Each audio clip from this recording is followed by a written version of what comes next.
Ligue 1, Marseille, attention Angers.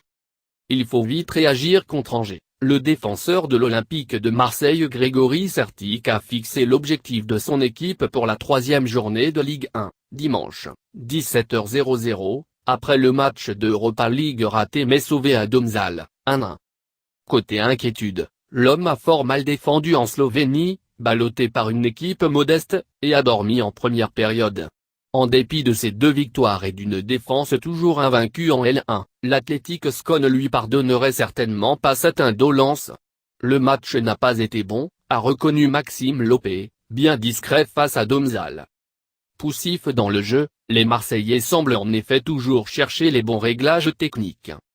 Sertic, lanceur du mot d'ordre, est lui-même passé à côté de son match, mais Rolando devrait reprendre sa place dans la charnière aux côtés d'Adil Rami, le seul défenseur à son niveau jeudi, avec Steve Mandanda. Victime d'un coup à une cheville, le défenseur portugais devrait être remis de son entaille. Autre changement attendu en défense, Jordan Amavi, la dernière recrue du mercato, devrait relayer Patrice Evra au poste d'arrière gauche. À 36 ans, Tonton Pat ne va pas jouer un match tous les 3 jours, et l'ex-joueur d'Aston Villa devrait étreiner son maillot blanc par une titularisation au Vélodrome. À droite, Hiroki Sake n'a pas été très saignant à Ljubljana, mais il reste le titulaire du poste, loin devant Bounassar, recyclé en latéral. Plus de raison de se rassurer. Rudy Garcia, qui a tonné à la mi-temps en barrage de C3, devrait mettre en garde son équipe contre ses démarrages mollassons. Déjà lors de la première journée elle était tenue en échec contre Dijon, avant de dérouler, 3-0.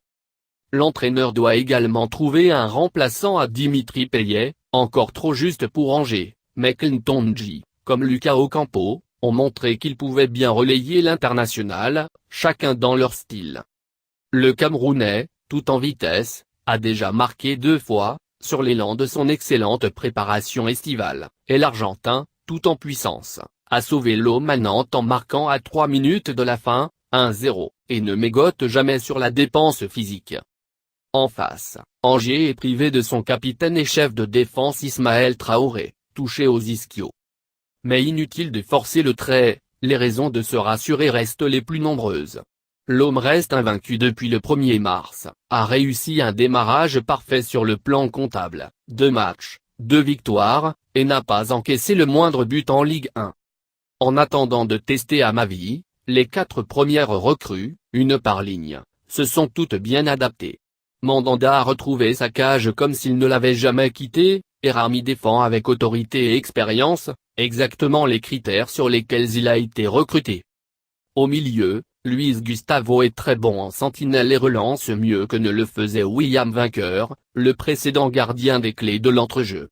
Enfin, devant, Valère Germain n'a pas encore claqué en L1 mais il a réussi un triplé en C3, contre Ostende, 4-2, et une passe décisive contre Dijon. Pour la suite de la saison, l'homme espère bien trouver un autre attaquant, mais le mercato ferme dans 12 jours. Un premier jugement sur les débuts de l'an I du projet Home Champion attendra la fin du mini-marathon de 4 matchs en 10 jours. Il faut battre Angers pour rester dans le groupe de tête en championnat, se qualifier jeudi en Europe avant le premier gros révélateur, le choc à Monaco, le dimanche suivant.